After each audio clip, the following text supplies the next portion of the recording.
we have been seeing some reports, especially from the US, of large increases in pediatric cases, and many of them have actually required hospitalization. I'm just wondering, and this has been driven by a Delta variant epidemic, and I'm just wondering what you make of that.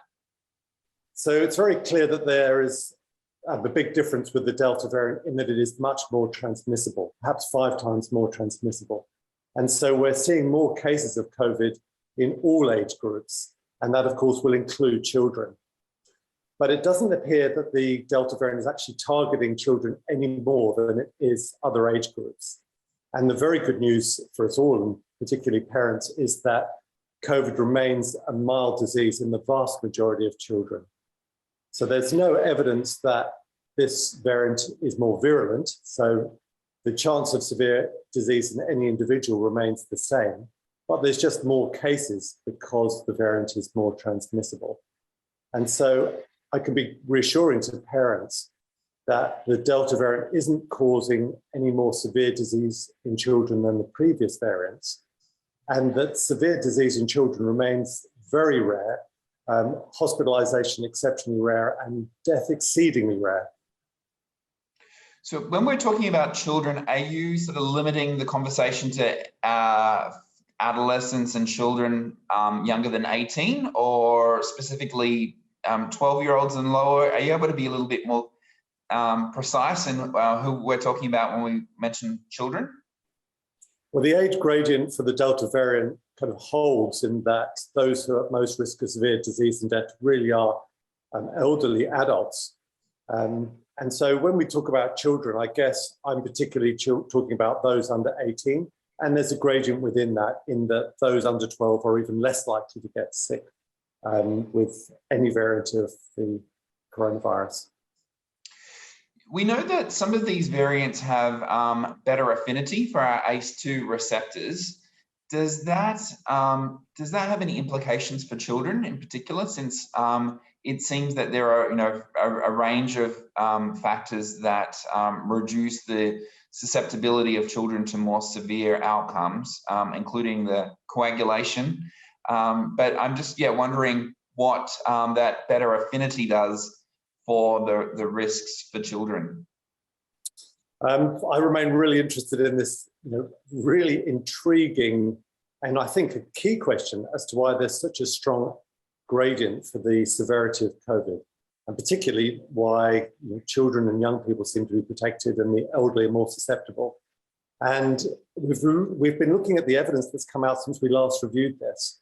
And there's a lot more evidence suggesting that you wouldn't be surprised that the immune response is one big difference between how children and young people deal with the virus and how that occurs in older age groups.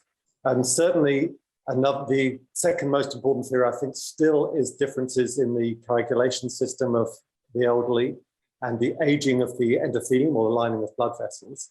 And the third reason that you alluded to, which is ACE receptors and whether there are differences between the young and the old, really there's been a lot of work on this and very contradictory evidence. So the jury is really still out on this.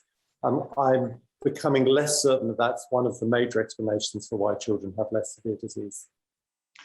Do you think that that children may just be able to mount a much more robust innate immune response?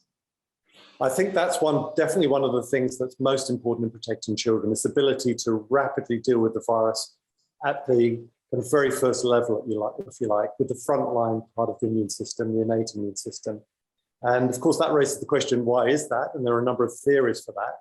Children do, in general, have a stronger innate immune system in any case, but that might also be improved by the fact that they have frequent recurrent viral infections, which might be continually priming the innate immune system.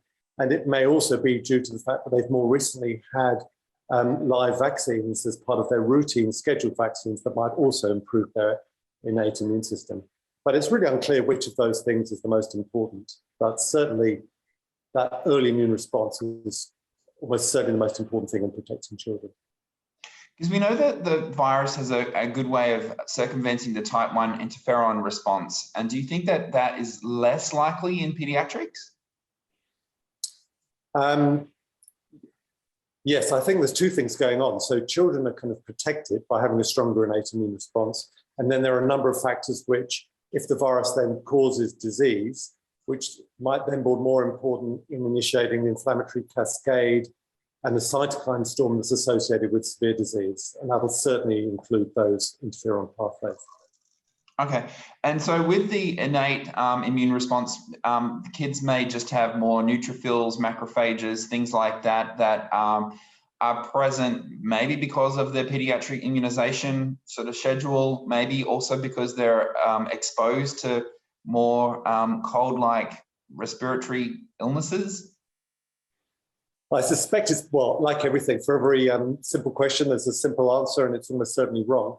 It'll be a complex interaction between all of those things, including differences in cell populations, which are just inherent in children, plus differences, functional differences in their responses. So it'll be a mixture of all those things, and I'm sure multifactorial. Yeah, and obviously we know that with adults and with immune senescence, fewer naive T cells, kids are unlikely to have a problem with naive T cells, you would expect.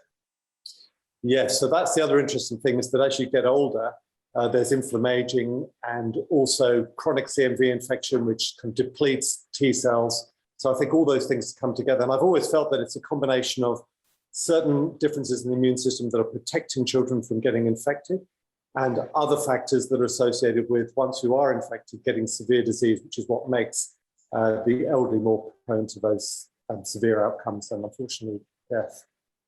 So you just mentioned something I've not heard of before, that chronic CMV. So essentially, if you're exposed to CMV during your lifetime and you're not able, I guess it's because it's like a herpes virus. So it remains in a sort of latent thing on your nerve ganglia, like chickenpox causing shingles. So CMV is a herpes virus, just like the varicella virus, which can remain dormant and later cause shingles, and like the herpes viruses that will also remain latent. And your immune system keeps those in check. And as you get older, and unfortunately your immune system deteriorates, so inflammaging, you might be less able to keep those viruses under control, and you'll get recurrences of herpes simplex virus or varicella virus, manifesting, for example, as shingles. And the same goes for CMV. So the vast majority of us have been infected at some point with this virus. And again, most people won't know they have it because it can be an asymptomatic infection. But then your immune system is keeping that as a latent infection, keeping it in check. And as you get older, a larger and larger proportion of your immune system, or the T cells specifically, are involved in keeping CMV particularly under control. And that's thought to be one reason or one component of this phenomenon of inflammaging, i.e. the slow deterioration of your immune system, like all the other parts of your body, as it slowly wears out. Yeah, right. Okay. I hadn't heard of CMV doing that specifically, so that's pretty interesting. What about in terms of children's propensity to be drivers of transmission? What do we know about Delta and the infectiousness of children? And are they, because we've seen some studies suggest that children typically are not drivers of transmission. Others have sort of contradicted that. Just wondering where you sit with Delta in particular and children as a source of transmission. So the Delta variant is inherently more transmissible, and is therefore going to be more transmissible between children, between adults, and between adults and children, and vice versa. But the key message is that children are at much more risk from adults than adults are at risk from children. And this, of course, speaks to the message that the key way to control this pandemic is for adults to get vaccinated. The best way to protect adults is for adults to get protected, and they're the ones that are at highest risk of illness and severe disease from the virus. Do you think one of the aspects of that could just be the volume of viral particles that come out of children would be reduced just because of their smaller lung capacity? I'm not sure that we know that. I think I'd have to answer, I don't know. And certainly, as you're alluding to, the severity of illness is associated with your initial exposure and therefore viral load. And so I guess I would agree that one possibility is that maybe children just transmit a smaller amount of virus and therefore less likely. But I don't think we know that for certain. Or at least I don't. Yeah, no, it's an interesting one. What about long COVID and kids? There was a big study that came out of the UK recently, and some people saw that as being worrying, others saw that as being comforting. Do you know the study I'm referring to? Yes, very well. So we have a paper coming out next week, which you might want to talk to me about more once we're able to unembargo that, where we've reviewed the dozen or so studies that have been done worldwide on long COVID, specifically in children. And there's a number of things that come out from that. I respect any researcher who's able to do work during COVID with all the extra difficulties and additional layers of complexity. But I'm afraid to say that most of the studies that have been done to date are quite flawed, including the most recent studies. And therefore, we have to be very cautious in how we interpret them. And so the big problem with a lot of the studies is that they don't have a control group. So it's very difficult to separate out persisting symptoms that are actually due to COVID and SARS-CoV-2 infection, and those that are just due to the pandemic, particularly things like chronic fatigue, with which we're all familiar. And those few studies that have actually included a control group, they have other limitations. And one of the main limitations actually is, for example, their response rate. A good example of that is in the CLOT study, the one you're alluding to that was released last week. And in that study, that had a response rate of only 13%. And so a key question is, the other 87% of respondents, were they all completely well, in which case the rate of COVID is much lower than that study would report. And I think the other take-home message is that in all of the studies, the suggestion is that long COVID may be less common in children than it is in adults, and that it may not be as long-lasting as it is in adults, maybe because they have less severe disease, which would make sense. But I think it's important also to say that there are a number of problems with long COVID in terms of its definition. So people have used a different time after the disease in which to look for symptoms. And also the term long COVID probably encompasses a number of different things. So it's currently used to include symptoms that might be directly attributable to damage caused by the virus. So for example, lung damage or damage to the heart, which you would expect to cause ongoing symptoms. It's also used to encompass chronic fatigue symptoms that we know occur after many viruses, and also for mental health issues that might be occurring, including, for example, the trauma after seeing friends and relatives very sick or even dying from coronavirus. So kind of a post-traumatic kind of syndrome. Yeah, it is really difficult to sort of tease that out. And you're right, you need to have non-infected controls to sort of try to figure out to what extent the virus is directly causing long-term damage. Where do you stand on vaccines in children? Do you think that, it seems that regulatory authorities are allowing for emergency use authorization in younger and younger children. I think we're down to 12. Is the 12 youngest? to 18, that's right. So anyone who tells you that decisions around COVID vaccines for children are simple is wrong. The risk of balance and benefit. I've just got to think what I'm risk versus benefit. Yeah.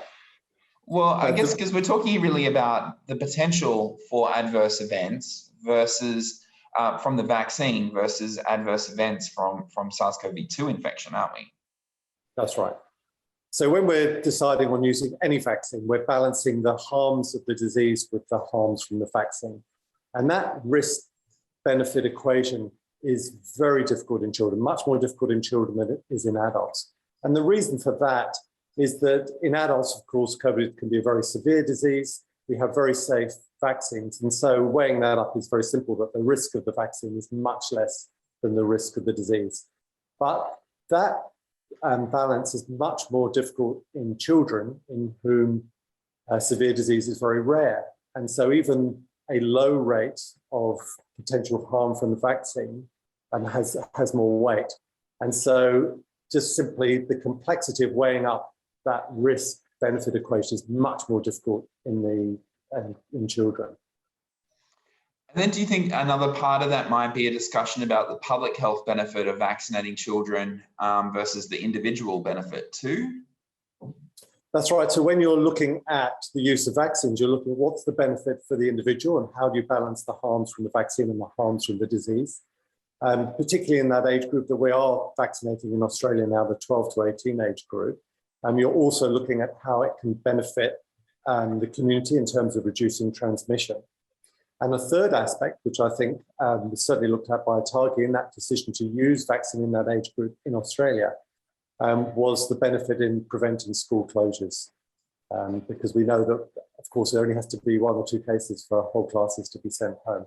And so I think when you add together all those benefits to the individual in reducing transmission and in keeping schools open, it was that was the reason why Atagi came to the decision to recommend the use of COVID vaccines in the 12 to 18 age group. Yeah. Do you think too we will be developing vaccines that have an even better safety profile? I'm just thinking like of the Moderna mRNA vaccine. That's 100 units of mRNA. That's a big slog for even a 12-year-old. Should one? I mean, obviously we're not using that here, but you would have to wonder whether there may be other approaches, vaccine approaches that may have really good efficacy in children, but without some of the risks? Well, particularly in the under 12-year-old age group, we need to wait for the results of trials. And what those trials are looking at is the use of lower doses of vaccines, because it may be they won't need such a large dose of an RNA vaccine in those smaller children. And also the possibility of just using 1 dose rather than 2. But because that balance of risks and benefits is so different, we really have to wait for the results of those trials before we consider vaccinating children under 12. Yeah, so with the current clinical trials, I'm assuming that they're going down to as young as 5. Do you know what the age group is that they're looking at? Actually, I don't know, Jason. I don't know how low they're going. I know they're dividing it 5 to 12. It gets more difficult as children get younger because, first of all, the risk of COVID becomes less and less. So the bar is even higher for the safety of the vaccine, or at least how small those harms might be, the risk of those harms. And also the immune system is becoming different. The younger you go, there are differences in the immune system, as you well know. Yeah, but also you start to run into, I'm guessing, the problem of other pediatric vaccinations. And so you then have to have a distance between other shots to know if this adverse response is because of the COVID vaccine or something else. Yes, I think that's right. We know in general that combining vaccines is safe, that there's no question that you can kind of overload the immune system doing that way, but it does need to be tested, and particularly even mild adverse effects may be worse when you combine them. And it's generally not dangerous, it's just a question of those mild side effects. So all of that has to be tested, and unfortunately all of that will take time. But we have to go back to the point that the good news is that children, and particularly young children, are at very low risk of the disease. The majority of them will have asymptomatic infection or mild symptoms.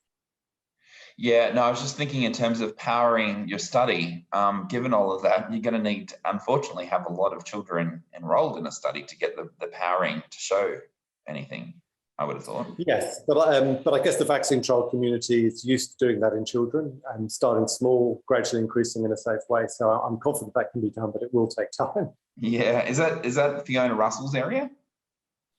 Probably more for the facts, probably more like Terry Nolan, I would think. Oh, yeah. Someone like him, yeah. Yep. Okay, cool. That was all I wanted to ask you about Delta. I was going to quickly throw in a question about the BRACE trial. Have you got any data on that? No, I'm not holding anything back. So the BRACE trial, we will reach the last participants, who are the ones who were recruited in Manaus and Rio in Brazil. They hit 12 months at the end of September. Right. So we're really getting at the end of this month. And then we have to get their blood samples shipped back for analysis, because we're also using serology as well as the swabs. And shipping things at this time is particularly difficult, but we've kind of been doing that gradually as the trial goes on.